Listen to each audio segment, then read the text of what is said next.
here to make sure of what's going on out there. All right, so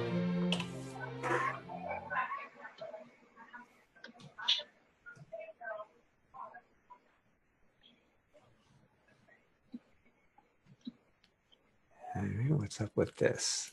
Hey, Zoom has this menu that likes to slide up and slide down, and it just generally confused me.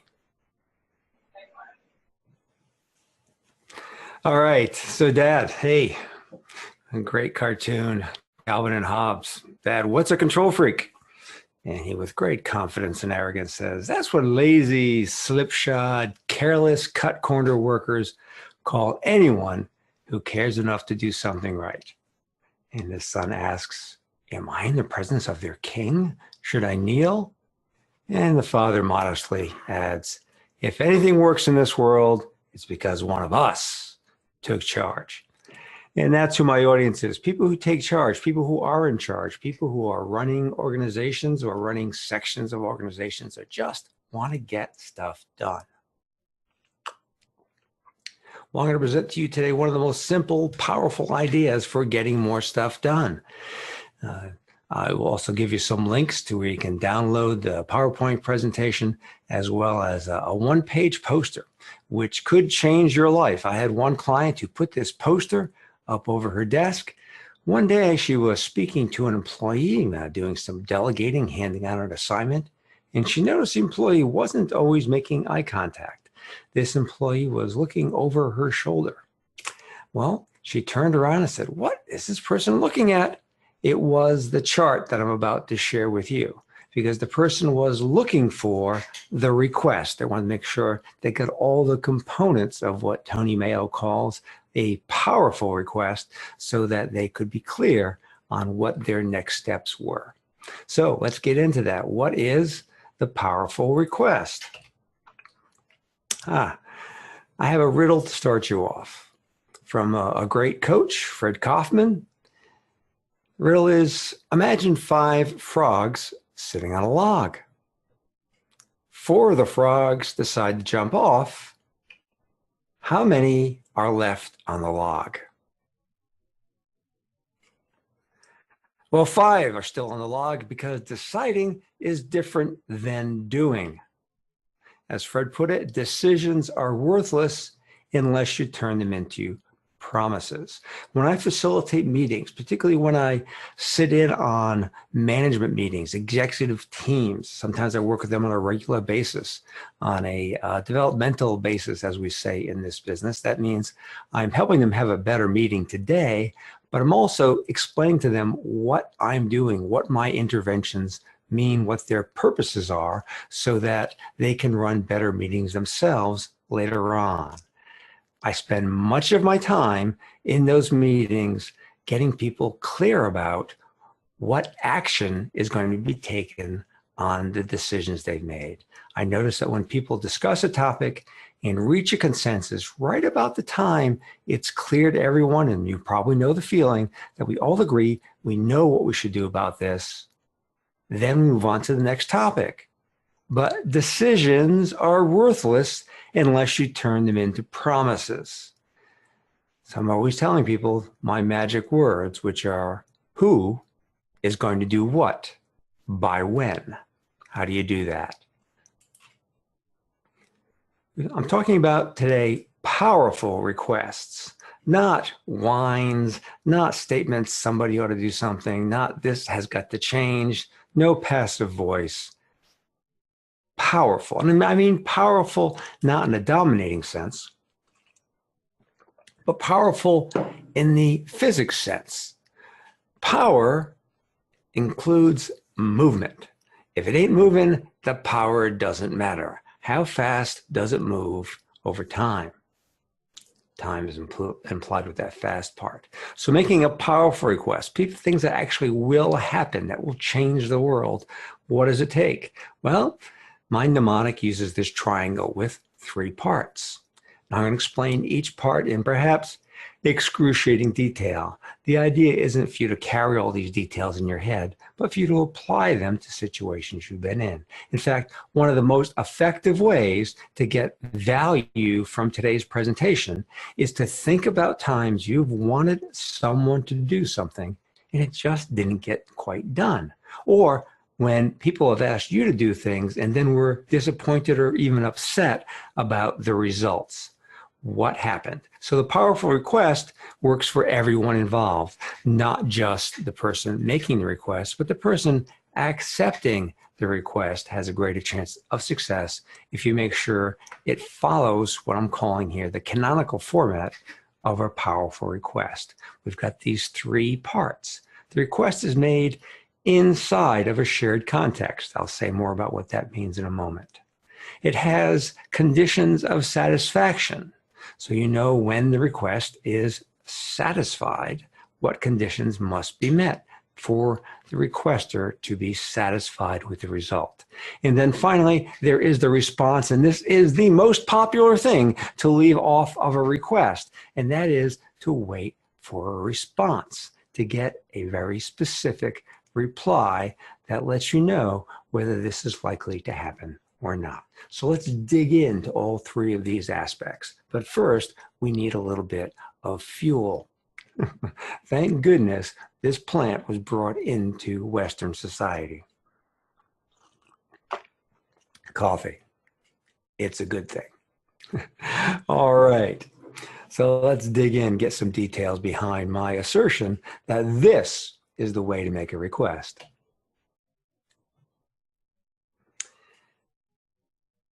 The shared context, I've got an acronym to help you remember it, could be something aspirational, it could be simple authority, or it could be some sort of affinity.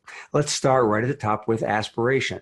If we have a shared vision, a commitment, an outcome we all agree upon, that is a shared context.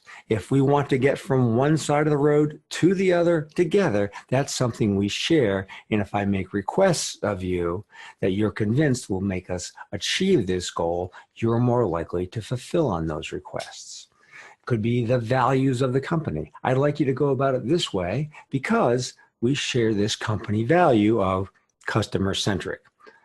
I'm going to find the mute button so I can have a really good cough right now.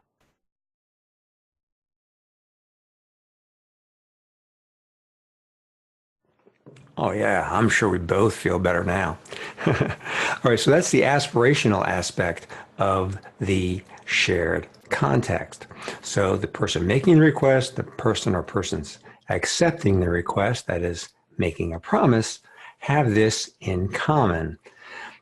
It could be authority. Maybe you're in the military and there's a level of authority. People have insignia on their shoulders. That's what I'm pointing to, my non-existent imaginary epaulets here. It could be the boss of a company. It could be the leader of a family. It could be someone who is expert in a particular area. I'll tell you, although I get a fair amount of respect as the father in my family, if I'm in the water, I listen to my sons because they have a great deal of expertise on swimming, on life-saving, on pool safety and maintenance. Because of their expertise in that context, I grant them authority to make requests. Kick your feet. Stop bending your knees so much. Things like that. Just made that up. They've never said that to me that I've heard. And then finally, the third basis of our shared context inside of which a request can be made powerfully, and that is affinity. Maybe we just like each other. Maybe we just want to be together. If you say to someone, excuse me, would you pass the salt? Would you go to this event with me? Would you lend me your book? It's just because we're friends. It's because we like each other. We have some shared context. And inside the context of that, you can make requests. So those are our shared contexts. Now, all the time I'm going through these details, I don't want you to be memorizing them. I definitely don't want you to be critiquing them. What's useful, what's going to make the biggest difference for you isn't finding what's wrong with this approach. It's thinking about the times you've made requests or a request that you're about to make, saying, did I follow all of these steps, that include all the things that makes requests work. If it was based on affinity, was the request too big for a casual acquaintance? Was it too big for a business friendship? We have to have the context to be big enough and strong enough for the character of the request we're making. Maybe our lines of authority weren't clear. Maybe the person didn't realize that we were a partner in the firm because they're in a different office. I'm not saying to swagger, to pressure people, but it's useful to point out what the shared context is. We have these shared values. Can we move forward on this request? Excuse me once again.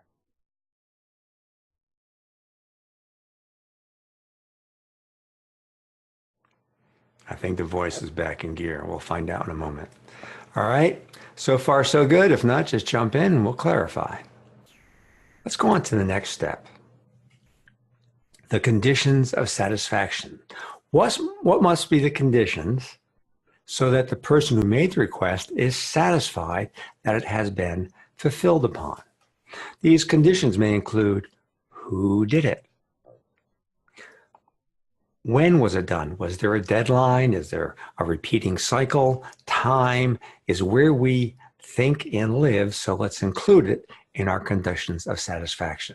And then, of course, there's what has to be done. We'll go into that in a bit more detail. But remember, it's not a request if there's no who.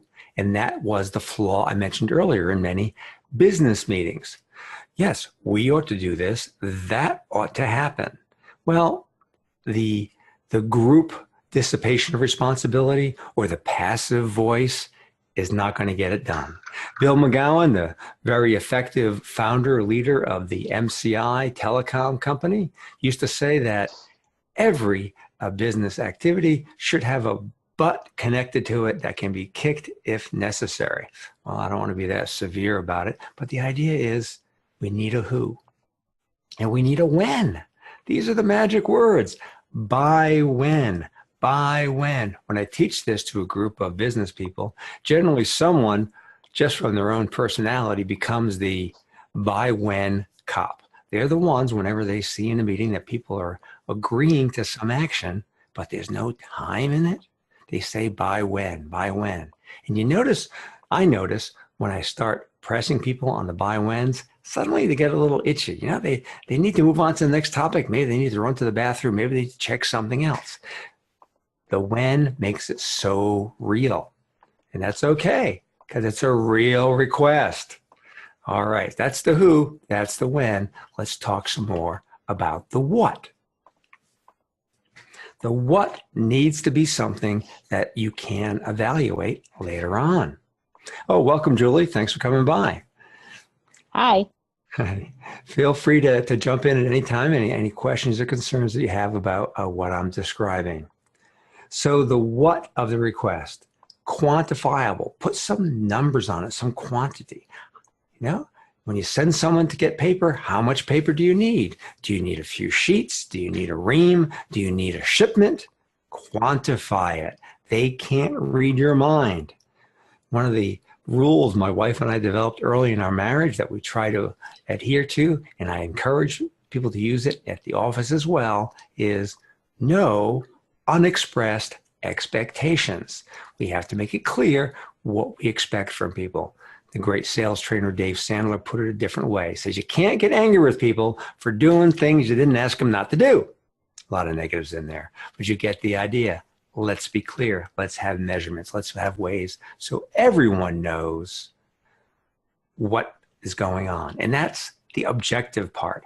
Objective means the answer is out there in the object. It's not subjective in here. It's not my subjective opinion of doing a good job. It's an objective measurement of what is a good job. It's 500 sheets wrapped tightly, protected from the elements, in good shape.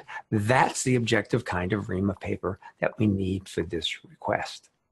And finally, it needs to be observable, not inside somebody's head, not in their intentions, not mysteriously in a different location. We need a way to check that quantity, to make sure the objective standards have been met. That's what we talk about when we say the what. Is it quantifiable? Is it observable? Is it objective?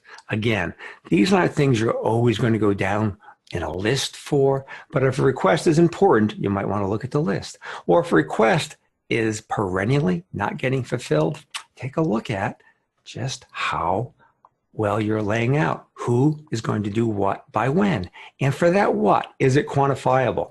Is it objective outside of my head? Is it observable so that other people can check these standards or conditions of satisfaction? Now we're going to get into, the most complex and intricate aspect of this powerful request, but it is also a very useful, workable aspect of it. All right, so we're going to move on to the responses. And I've just lost focus. There we go. As I said, my observation is this is most often skipped over, obscured, done in a fuzzy or non-existent way in business requests. Getting a response. Silent assent is not a response. I want to get a real response. Okay, so there are 3 possible responses. Now they take different forms, of course, use different language, but they can be put into these 3 categories. And as often when I'm talking about these distinctions, the categories are what help us understand it better. We get some certain ground rules for it. So the first response we might run into is to decline. No, I'm not going to do that. Forget about it. It's over. It's done. We're not going to happen. Hey, the ability, particularly within an organization, to have people decline requests is crucial for productivity. That may seem a little counterintuitive. How can declining requests be crucial for productivity? When saying no to things reduce productivity? No. It makes things visible, brings it up where you can deal with it. We've all had this situation at home. This is a classic with teenagers, and at the office. We ask someone to do something, but it's not a request. I shouldn't use the word ask.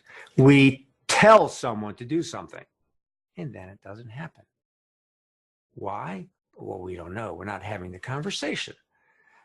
But often it's because the person knows they can't do it. In fact, in business, sometimes the person says yes because they can't say no. And this leads to a lot of problems. Years ago, when I was in a computer systems development business, there was a fellow who did a lot of research on how to budget for technology projects. He looked at real budgets, real projects, actual expenditures, and did some comparisons and found a very simple rule of thumb. It turned out that computer systems development projects on a consistent basis took about twice the time and resources that were estimated. He thought, this is great. We're much better at estimating projects than we thought. We'll just take the estimates and we'll double them. Then we'll know how long they'll take and what they'll cost. Well, he brought this brilliant insight from his hard statistics to the managers and directors in a very large systems development situation. And what did they say? They said, no, you don't need to double our estimates. What's actually happening is we're making very accurate estimates and management is cutting them in half. That's why we're always over budget. Imagine you're in an environment where everything takes longer than expected. It costs more than expected. How do you plan? How do you organize? How do you know which things to do and which things not to do? And that's the situation in many systems development environments, in many businesses in general. And what's the problem? People can't say no. They can't say, no, I can't get it done for that. They take the half budget, they get started knowing that it'll get extended if people really, really want it. It's chaos. It's upsetting. And it leads to things that we in the systems development business used to call death marches, projects you knew couldn't be delivered on time. Well, what's the answer? When you're in an environment where people can't say no. Well, how about this interim idea? The one right at the top of that red triangle, the counter offer. I can't do it by Thursday, but I can do it by Monday. Would that work for you? So we're allowing the person who's receiving the request not just to say yes or no, but to collaborate with us, to work with us and say, I can't do that, but I could do this. Or I could do that, but this other request we have outstanding, I may not have to renegotiate that one. So negotiating, counteroffering, it creates a teamwork, cooperative atmosphere where people are encouraged to surface the problems, the issues. And that's something that you may have learned from my progress report format. If you haven't seen my progress report, just head over to the blog and Google progress report. And there's a neat little article on how to implement that. All right. So we've got 3 possible responses to a powerful request. One is no, ain't going to happen, not going to do it. Then you can deal with that. Another is not going to do that, but I could do this. How about that? Back and forth till we come up with a request that we can. And here's the 3rd possible response. I accept your request. That is a promise. And it's a good promise because we've gotten all the issues on top. My concerns, your considerations, what you're trying to accomplish. We're clear on the conditions of satisfaction. We know what we're going to do, by whom, and when. But we're not done yet. We've all been in a situation where someone has sincerely and with good knowledge and intentions accepted our request, but then it still doesn't quite work out. What about that? Well, an acceptance can lead to 3 possible things. And I'm getting a little orange message up here. What is that about? I don't know. It says chat. I'm in the chat window. Or someone can ignore a request. That does happen. But again, as a requester, we're trying to be powerful. And doing that, we notice when someone is ignoring something. We want to stick with it. We demand a response. No response, no request. We're not done. We can't expect anything to happen. So the ignoring request is allowed because as a requester, we're not going to let that happen. All right. So if the person accepts the request, what happens? Well, ideally, at the end, we can declare it complete, but we'll get to more on that. The person could renege. And this is a very useful thing. This is not a moral problem because we're communicating. My rule for integrity is, and I adopted it from Werner Erhard and other great coaches who say that the foundation of integrity, maybe we'll have a whole webinar on integrity. Integrity is doing what you say you're going to do, when you said you were going to do it, in the manner in which it's expected. That's the condition of satisfaction. Or, as soon as we know we're not going to fulfill the request, we communicate and deal with the results. We don't withdraw, which is another possibility. It's a very popular one in corporate America, just try to avoid people. But it's much more powerful to go and renege, saying, you know what, I'm not going to get that done. What should we do now? Talking about the future.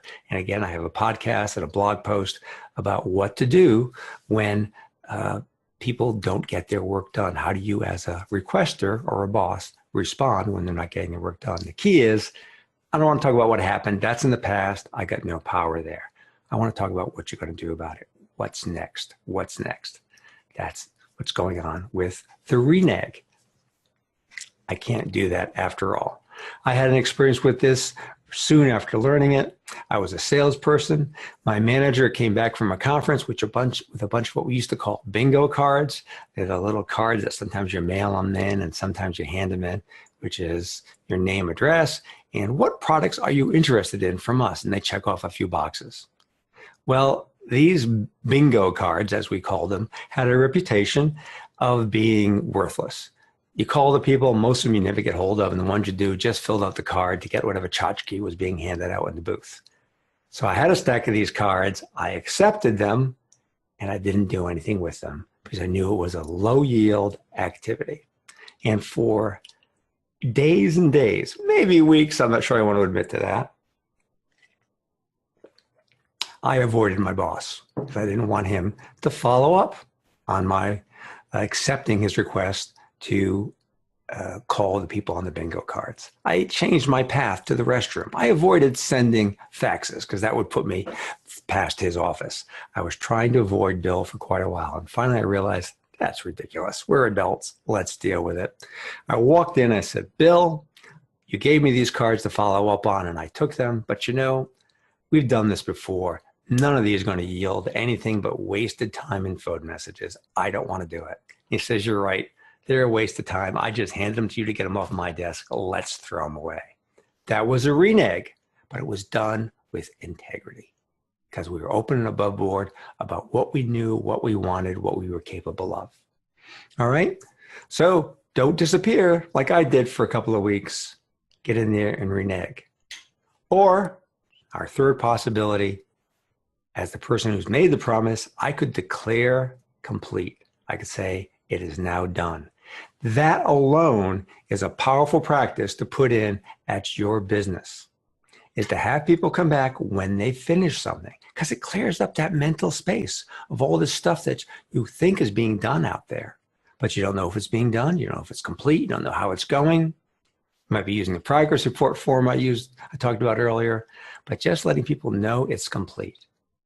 The most common email I get from my assistant, and I like it every time, is 4 letters, DONE.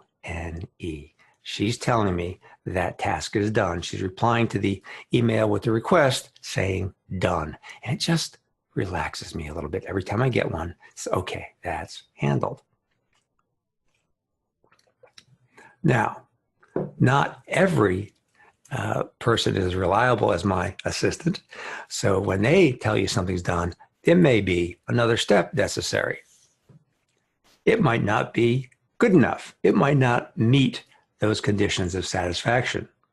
Well, again, a common response of weak managers when they find out that it's been declared complete, but it isn't by my standards, they just reject the work and withdraw from the conversation.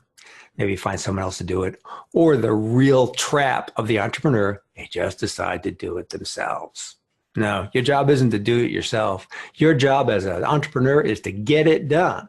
And you want to get it done with other people so that you can get more things done and grow your organization. So don't fall at the bottom with a reject and withdraw. Go back with a reject and a fresh request, either of that person or of someone else. Let's again negotiate, get the facts out there. You notice that much of what I'm saying today cooks down to one thing. Much of what I say every day when I work with clients or when I'm doing these webinars. And what I'm saying is have a conversation. Talk to the people involved. Tell them your impression of the situation. Tell them the constraints you see. Explain the opportunities you see and come to some consensus. If you consistently can't show your cards and come to consensus with the people you work with, get the hell out of there. What good is being in a place like that where you have to hide and pretend? Or if they're not being honest with you, some things just aren't worth it. Work in an environment of integrity. All right, we're not going to reject the results and just pull out of the conversation. We might reject the results and make a fresh new request. Or the other alternative, just declare it complete. I accept that it is now complete. And that is what you see now, our model of the conversations. Powerful request requires a shared context. That context could be clear lines of authority. It could be something aspirational like a vision or an intention or a commitment. It could just be an affinity, friendship, love, just a desire to be nice to people. It requires a response. You've got to get that very clear, explicit, stated response. A lot of good responses. They could say no. They could say no, but I could try this. Or they could just say, yes, I'll do it. I'll do this particular thing by a particular time in a particular way. But even after I accept, things change. I learn more. Other demands are made. I might need to renege, go back, negotiate, create a new request that people can be comfortable with. I don't want to just withdraw and disappear because there's no fun working with people who try to hide. I know I've tried it from both ends as the hider and the hidee. Okay. And even when I declare that the request is complete, it may not be. It may not satisfy the requester. So rather than withdrawing, they can say, that's not good enough. Let's try something else. Or finally, you could accept it. Some other ways to cook this down or to pull away some key insights is the magic words. What and by when? What do I want? By when do I want it? What is he requesting? By when does he want it? If you know the what and by when, you're a long way there. I would also add who. Now, there's a sequence to this, and this is more of a sequence to conversations in general that we can get into more detail at another time. But for now, get people's attention. Another step often skipped in many conversations. It could be as simple as, I'd like to have a conversation with you about a project. Is this a good time? When would be a good time? You notice that's a request too. Is this a good time? No. How about a counteroffer? Okay. The requests start showing up everywhere once you start applying this distinction. There's the background of obviousness. Now, this is a technical term. We could talk about it in more detail if you're curious, but the idea is there are things that are obvious to you and the people that you're comfortable with interacting with. Many of those things are obvious to them as well. You can just assume it. Now, you walk into a hospital or a military environment or a school, and there are lots of behaviors from the people who are familiar with that environment that you don't know what those behaviors are. Well, those things are obvious to the others. Well, be aware of the background of obviousness to make sure what's obvious to you that's relevant to this request is also known and accepted by the other person. You make the request, you accept the promise. Another very powerful thing is the read back, report back. This is something I took from the military when I was a pilot, not in the military, civilian pilot. Also, read back, report back is something you can see more of on my blog. But the simple version is someone makes a request of me, I repeat back what they said. I love this as a boss. I make a request of someone, they repeat it back, and I realize that's not quite what I want. Sometimes because they're not recreating it, reporting it back accurately. But more often, and I admit this, when I hear someone else describe the request, the project, the outcome I've asked for, I realize it's not really what I wanted. I'm thinking while they're talking, so I can adjust that. Another powerful aspect of the report back, of the read back. I check it for accuracy, but I also can check it for whether it's what I actually want.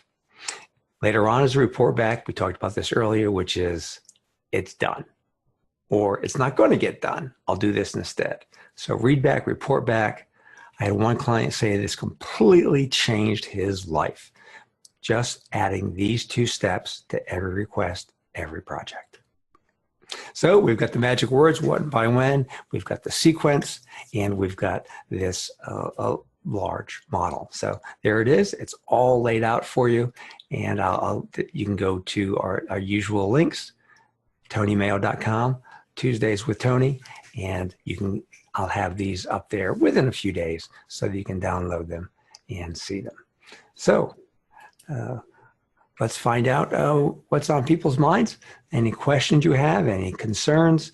What would you like to explore further with this model of requests? And I'll wait about a minute. And if no one wants to jump in with a question, I'll just wrap up. Hi, Tony. It's Terry. Hi, Terry.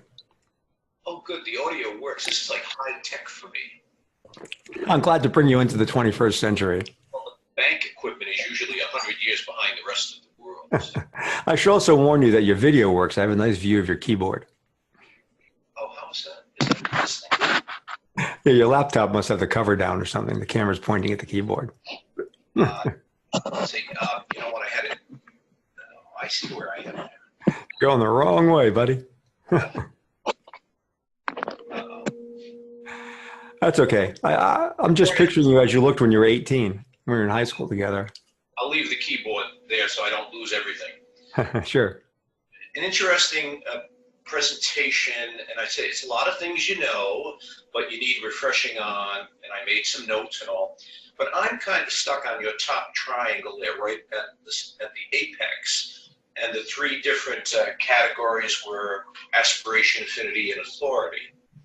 So I find a lot of times when you're working in a company like this, you're not dealing with affinity. Maybe you have shared aspiration, but most of the time it's in an authoritative position where you're asking for things. So my question is, do we deal with millennials or younger workers, colleagues, differently than we deal with people, say, our old age, at the beginning of the career or the end of the career? Have you seen any difference in that? Any advice on, how to talk to kids as opposed to, somebody that's been through it? That's a great question, Terry. I'm so glad you brought that up because I haven't made this connection up until now. But what I'm hearing over and again in my experience is that people of a certain age, partly because of the era we grew up in, but also because of our work experience, we're very clear about lines of authority. We respect them, and we tend to defer to that. If someone in authority makes a request of us, we do our best to accept it. But the millennials, and I don't think this is a defect, I think this is a feature. They want to be at the top of that triangle. They want the aspirational. They want to know why it matters. They want to know why it's important to them, how it's part of the shared commitment of the organization. So yes, I think just drawing on authority is not enough for the people who are entering the workforce today. They need to know the whys and why it matters, aspirational. And the key is shared context. If you're using authority and you're not getting the response you want, look around. What else could it be? And aspirational is extremely powerful. That's why I put it at the top. I mean, that's how we get people to march into machine gun fire. That's how we get people to demonstrate in the street. That's how people do big, risky things. It's on the aspirational, not just on authority. And to some degree, affinity. Affinity is a big factor in combat as well, from what I hear. Is that helpful, Terry? Yes, it is. Thank you. And I think, and I do see that with the kids, and I call the people out of school the kids that I'm trying to work with here in Barrie. So you know what that is? That's my new stand-up desk. Good for you. I just had to get up because my back had been bothering me, and it makes a lot of difference. So thank you. But so that's the first half, getting the kids, to buy into the culture. What we call at SunTrust Bank, we have a flag. And the flag has all of our values. Good. That's the first thing. But my question that I put up on the chat was about people who ignore the question. And I get that more from the older folks who, I guess, my kids taught me about this. It's passive aggressive. They just don't want to get into the discussion. So I have it at the two ends. One where we need to bring the kids along, and two, where some of the older folks have just been tired of it for many years, so they kind of blow you off. So. Yes. It reminds me of a story of a professor talking about the language, and he said that the double negative is sometimes misinterpreted. For instance, in Russian, double negatives just mean emphasizing the negative, where we take a more mathematical approach. Two negatives mean a positive. And at the end of this conversation, he said, "Now we don't have any problems with a double positive. It's only the double negative." And one of the students said, "Yeah." And there are those cases where the double positive means it ain't going to happen. I mentioned this to a friend of mine who's a captain in the Navy, and he said, "Our version is, aye, aye, sir." So when the new officer makes a stupid order to a petty officer, he'll say, "Aye, aye, sir." And the savvy officer will say, "Okay, I think there's something missing here." So we have to look out for those false yeses and dig in. And it's a big part of all my teaching and my work, which is to not accept these things at face value, to create an atmosphere where you can explore people's motivations and what they're really going to do. You have to have some room for people to have complaints, to have other concerns. It's not a military battle situation where we can get instant compliance. No, the workplace requires much more negotiation and understanding. And we're going to be disappointed otherwise. For sure. All right, good, thanks. All right, Terry. Well, very good, everyone. Thanks for being here today. And I'll put a recording up of this, along with some links to materials. Next week's a holiday. You might think it's Independence Day, but no, it's just a birthday in the family. So the 3rd, I'm going to be skipping the webinar, and we'll be back after that. All right. Be good. Talk to you soon. Thanks. Nice to see you. Bye, Terry.